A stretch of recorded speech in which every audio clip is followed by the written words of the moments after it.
The Mount Rushmore of Royal Rumble surprise entrance. That's right, ladies and gentlemen. You've come to the right place for some callbacks to some of the best surprises in Royal Rumble history. We're going through our Mount Rushmore today, and it's Steve and myself, our personal top four choices, and I can promise you there'll be a number of honorable mentions as well. Return superstars, perhaps some of your favorites, legends, all of it in store and more. And Steve, welcome to the show. Dude, that's the time of year again. It's Royal Rumble season. It's the most exciting time of season. It's like Christmas, like just after Christmas. I'm really excited, dude. I can't wait, and I love this list that we're going to go through now. So without further ado, let's not waste any time. Who is your first on the Mount Rushmore of Royal Rumble surprise entrance? Gonna start it off with the greatest Royal Rumble surprise entrant of all time. The year is 2020. It's entry number 23, I believe. It's the one and only Edge. Dude, the pop alone makes this surprise entrant for me one of the best things ever in pro wrestling. I have never been more gassed, more excited to see a surprise entrant in the Royal Rumble. Like I said, I'm going to just start off hot and heavy and go with the best ones. So for me, 2020 Edge.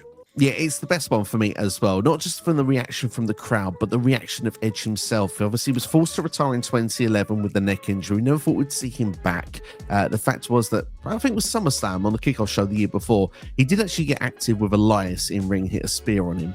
And, you know, he just went, oh, he hit a spear. But you don't think much more than that. It's a spear, you know, the other guy's taking the move. You think, oh, you know, you kind of just let it go as a one and done. The show was in Canada as well. But Royal Rumble comes along, and Edge comes through that curtain and everyone explodes. And then Edge's face, I mean, Jesus, the guy looks like he's going to well up, which, let's be fair, if you're watching at home at 4:23 in the morning, you're welling up as well because it's such an emotional moment. WWE on their top 25 list put this in 12th. Were they drunk who made this? Seriously, check yourselves, WWE. I know he's in AEW now, and he's got a questionable name in Cope, but still, this is easily the greatest Royal Rumble return of all time, in my opinion, purely from the fact that I just don't think we ever thought we'd see Edge again. And the fact that he'd been forced to retire, it'd been nearly a decade, and the fact he's still now wrestling today, even though he's had a couple of big injuries as well since then, but he is still wrestling today. I think it's just, it shows anything is possible in pro wrestling. Yeah, I mean, look, let's be honest.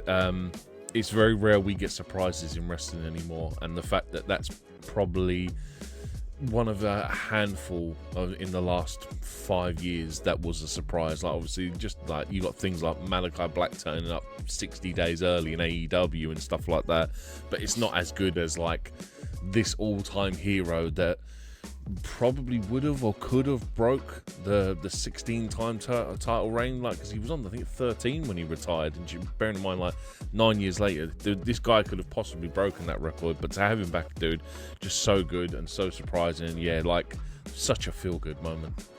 I mean, that's the perfect term for it. Feel good moment. I love that as our first option there. And we do share that as our first option as well. And since we share it, I'd like to throw in with my second option first, if you don't mind, because I think if you go with one of the greatest pops in history, I think that this one could be seen as another one that a lot of people go to when they think about it. You go back to the 2008 Royal Rumble, the entrant number 30. This guy had been injured for 3 months, was expected to be out for 9 months, and somehow he returned full health at the number 30 spot, managed to make Madison Square Garden completely lose their shits. Yes, I'm going with a full S word for that one, because he was not liked at the time. There was a let's go from one side, and there was a he sucks on the other side. I'm talking about the one, the only John Cena. I mean, some arguably will say this is one of, if not the greatest Royal Rumble moment of all time. I think personally, I don't put it in that as high of regard. Like I said, Edge is my favorite surprise entrant of all time, but I do think that this one, certainly from the fact that you didn't even have an inkling that this sort of thing was possible and it could happen, and John Cena not only factored into that he could return time for the Rumble, he could be in the championship match of WrestleMania. It just was mind-blowing at that time period. Yeah, I mean, I saw a documentary just recently about this, and he talks about the physio recovery. Like, he wasn't due back for another 3 or 4 months, but that was at a normal recovery pace. But he said, like, he goes, I was doing physio 3 times a day, 6 days a week. So, do you know what I mean? It was just beyond miraculous how he came back so early. But yeah, I know what you mean, man. Like, just the real unexpectedness that he comes out at number 30 was a shock in itself. And I see, if you find the little details about what he put himself through to get to that spot, it kind of does make it really special. It's so good, man. But I have to be the Debbie Downer here, and I have to say, unfortunately, John Cena is not in my top 4 because this is my list, and I have a reason for not picking John Cena. 2008, I was kind of checked out at WWE for a bit, and I wasn't really watching it, so I'm not heavily as invested in it. And although, like, every single list this makes the number 1, for me, it doesn't even make my Mount Rushmore, unfortunately. But this is the fun part. It's a personal list as well. Like, and that's the thing. If you were not as checked in on that period, there are going to be other moments that are going to stand out more for you. And I think that that's so totally a fair argument, because when you go back and watch something years later, you can appreciate the impact, but it's not the same as what you felt in that moment when it hit you. So for that case, what would be your second one for Mount Rushmore?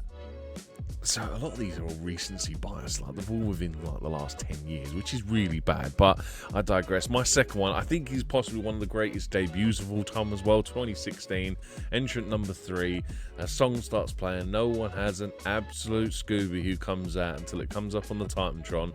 I am phenomenal. Yes, it's Mr. AJ Styles coming in at number 3 in 2016. What a choice. Yeah, that would be my third choice. So, 3 of mine already. The debut was incredible. There was rumor fest going around the time period of the Royal Rumble. Is AJ Styles going to debut in the WWE? And not going to lie, I was a big AJ Styles fan from his TNA days. Had not seen so much of New Japan and stuff, but like hearing the idea that he could be in WWE, it was almost like it was a pipe dream. It didn't feel like it could be real, because it was like, well, if he went there as well, the guy's going to be a mid-carder at best. He's not going to win the world title. I mean, he went and did it within 9 months. I mean, shows what I know. I mean, I was so pleased to see how his run turned out. But like you say, how it started was just incredible, because no one knew the music, no one knew everything until that phenomenal bit came on the Titantron. The only thing I would have to say, though, is screw you, Kevin Dunn, because you messed it up when it was live.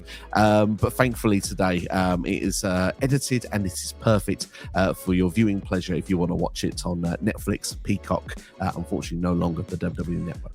I can also tell you this entrant here is the exact moment I became heavily invested back into WWE. Like, the fact that happened, from that moment, that's when I was like, dirt sheets, everything behind the curtains. It's that one specific moment is AJ Styles debuting in the Royal Rumble. Totally understand why as well. I know that you're as big of AJ fan as I am as well. So yeah, fantastic choice. Who would be your third selection then? As we know 3 of mine, so we need to know 3 of yours. So I'm saving my surprise one for last, but this is my other cert guarantee. This is 2019. It's Becky Lynch in the Women's Royal Rumble. I think the pop is fantastic. Lana coming out. She's injured. She's down. She's out. You've got Fit Finlay there, and he's like, I don't know what to do. And all of a sudden, out of nowhere, Becky just comes storming down to Fit. Put me in, coach. Put me in. And then Fit Finlay just has to sit and go, off you go. And Becky enters, I think it's number 30 at the time.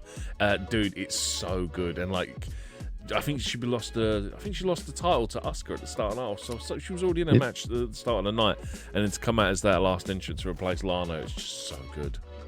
It's a big Royal Rumble moment. I'll be honest, it's not my Mount Rushmore, but it's my honorary mentions. And I've got to say, I do think that it's a very creative way to make it work for Becky Lynch to be in there, because she's not meant to be in there. Like you say, she'd lost the title in the evening, so the 30 spots have been taken. I love the fact that when Becky's there pleading with Finlay, he's like, no, I don't know if I can do it. Yeah, exactly. But then the one line that just says, it's like, come on, I'm Irish. He's Irish as well. It's just like, go on then, off you go. And it's just like, yeah, perfect. It's just very well done indeed. It deserves its honorable spot as well, and for me, and definitely a place on your Mount Rushmore, because I think it's in the role of what was Becky Lynch, the man character at that point, and that would lead her to go on to be a WrestleMania main eventer as well. Yeah, indeed. So without further ado, let's go to my 4th one for you here. And look, I've not really mentioned any legends at this point, but I think that I'm going to go for one for the 4th pop. And I think personally for me, not many people like this Royal Rumble, but I quite like this Royal Rumble for all the wrong reasons. But there was one pop in this Royal Rumble that just stood out above the rest when it came to surprise entrance. I'm going back to 2011, which was the 40-man Royal Rumble, which had Alberto Del Rio as the winner. I agree. Santino Marella as the runner-up. I understand people are going to say garbage Rumble. However, there was a pop for the man known as Diesel that came out. That oh my God. to be honest, it went mad. Everyone went mental for it. Don't get me wrong, I went mad with them. But then about 6 months later, we were all horrified when he actually made a return to WWE. Then it was a bit like, it was fun for one night. It wasn't fun for later in the year because, Jesus, some of it was awful. But the pop for that moment on that night when Diesel came out, because the guy had been, doing his Kevin Nash stuff in TNA for a long time, just as not even to come back as NWO.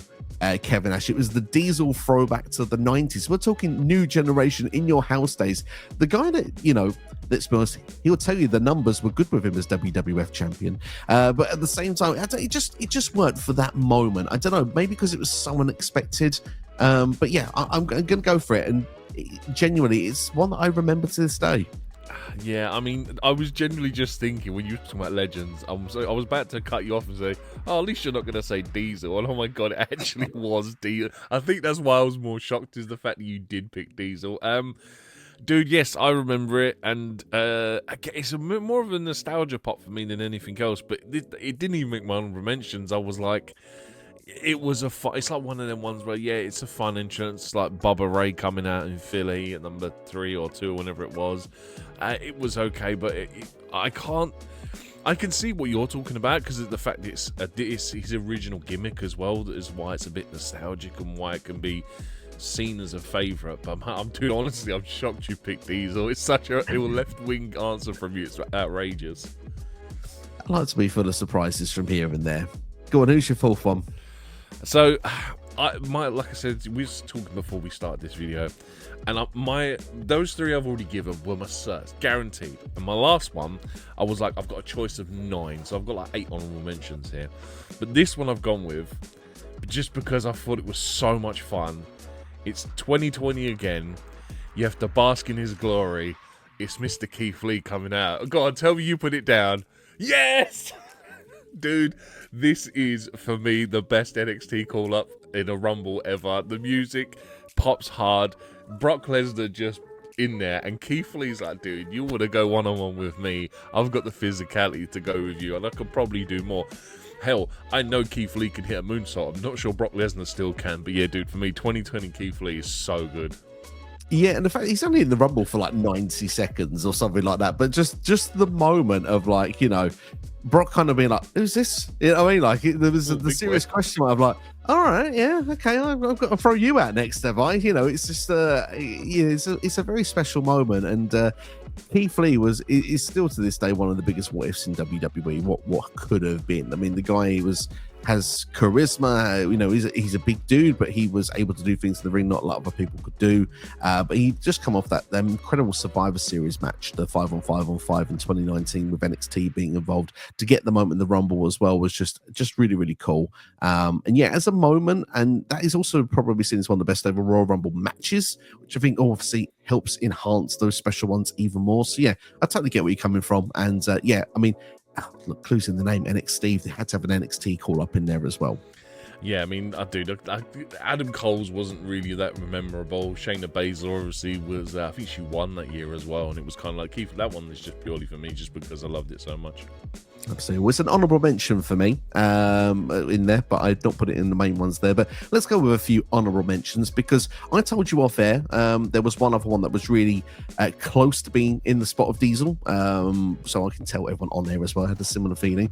Rey Mysterio in 2018, genuinely for me, when that's a fantastic Royal Rumble as well. When he popped out at number 27, genuinely didn't expect to see Rey come back to WWE. In the last couple of Rumble appearances he'd had, dude had been booed out of the building. It felt like his time had come and he needed to leave WWE. He'd gone off and done other things. Lucha Underground was massive for me around that time period as well, watching him have matches with Penta and, Prince Puma, of course, better known as Ricochet, to see him come back into the WWE fold. And he didn't even sign with WWE at that period. He would go on to compete at All In, before AEW was a thing in later in the year, before he'd returned to WWE. I believe in September was the time period he actually came into the company. But for me, he was a part of, I think, the Legends side of the Final Six as well, when you had, I think it was Cena, and I think it might have been, I don't remember if it was Orton or not, but it was, Cena was in amongst the Legends there. You had the people of today as well, like Finn Balor, Roman Reigns, yeah. Nakamura as well. And it just, I don't know, it felt really, really special and really cool around that period. Yeah, no, dude. Honestly, that was the one I told with as well, putting in the fourth spot, just because, like you said, he comes out and it's just such a great reaction from the crowd. It's so good, and yeah, to think that he doesn't even re-sign with the company for another 8 months is just insane. But I can't even remember how long he'd been out of the company at that point. But yeah, dude, honestly, he was one of my honorable mentions as well. Absolutely. I've got a couple more, so I'll just go throw those out to you quickly, and then I'll pass over to ones that you've got. As you say, you've got quite a few as well. Look, Rob Van Dam, RVD. I'm a big RVD fan. So 2009. Of course, I popped out my seat back then, but yeah, I think that even though he's arguably my favorite wrestler along with Shawn Michaels of all time, I still don't sit there and think it's one of the first ones I think of, because I always associate RVD with WWE's comeback so many times. Mr. Perfect in 2002, I think needs a shout, because I don't really remember so many surprise entrants before that point when he came out towards the end of the Royal Rumble. He actually returned to the company. Wasn't as great as run as his other time with the company, but still, it just felt special at that time period. And the other one for me is, well, actually I have two more. Edge has a second one. We mentioned John Cena earlier on, where it's like someone's injured and you don't expect them to return. Edge did it again, but 10 years earlier in 2010, returned in the Royal Rumble, went on to win it to have a championship match at WrestleMania. It's just not as memorable as the one where he was injured and come back after 9 years. And the last one is a comedic one from me, because my goodness, as a Royal Rumble surprise entrant, I was tempted to throw this in the Mount Rushmore, but for comedy reasons, I thought I've got to take this a bit more seriously. The year is 2012. Don't worry, it's not Michael Cole. The music of Alberto Del Rio hits, and usually we used to see him come out in a Rolls Royce, and Alberto was injured at the time. We've got one, Ricardo Rodriguez, coming out in this little banger of a car. It looked like it could barely move. For me, I don't remember laughing so much at a surprise entrant in Royal Rumble history. So for me, I had to have an honorable mention for that. To be fair, I'm surprised that neither of us put down who was the greatest Royal Rumble, the one that Titus O'Neil once slips when he trips and falls and slides under the ring. We could have had that, to be fair, but dude, I was the same. I had RVD 09 down as an honorable mention. I had Cena 08 down as an honorable mention. It's a great entrant for Ricardo. It's just, like that busted up to all the parts missing off of it is so much fun. I mean, my other honorable mentions, I've got a few more. I've got Sami Zayn from 15 when he comes out and it's him and KO just kicking it off straight in the ring after their NXT run. Triple H in 16. When Roman was just being forced down our throats, and then I think that's the Rumble that Roman had to defend it in, isn't it? And then Triple H goes on to win it. So that was always a fun one. And I have two more. I have Chris Jericho in 2013 when he comes out as number 2. And so obviously Dolph's number 1. So yeah, Jericho coming out to number 2 is great. And my other one, this would have made my Mount Rushmore if it was in front of a crowd. It's Christian from 2021. Dude, I'm a massive Christian fan. And when his music hit, and dude, you can see from Edge's face when he sees Christian coming down, it's such a good moment, man. But yeah, Christian from 21 as well was another one. I love your honorable mentions, particularly the last two. I'm almost annoyed with myself. I didn't think of those, because especially the Jericho one, that came out of nowhere as well. Because Jericho has returned so many times to WWE, it's hard to keep track of them. But I remember at the time really popular. That arguably would be a question mark to break into the top 4. So I'm actually it's a bit of a shame I forgot that one. But I will stick with my top 4 as what they were. But yeah, amazing choices from yourself. But just before we close off the video, your Mount Rushmore of Royal Rumble surprise entrants, please. So mine are Edge from 2020, Becky Lynch from 2019, AJ Styles from 2016, and Keith Lee from 2020 as well. Fantastic. My 4 selections for you are Edge from 2020, John Cena from 2008, AJ Styles from Royal Rumble 2016, and Diesel from 2011. Amazing stuff indeed. It's time to let us know your picks in the comments below right now. Who are your Mount Rushmore of Royal Rumble surprise entrants? And let me know why I'm right that it's Diesel. No, honestly though. But if you enjoyed the video, hit the like button, share with a friend, subscribe as well. And if you want to know more about surprise entrants of the Royal Rumble this year, you can get into my speculation station right now, clicking on the video on the side of your screen. Thanks for watching. Look after yourselves and enjoy the rest of your day. We'll see you for the next video.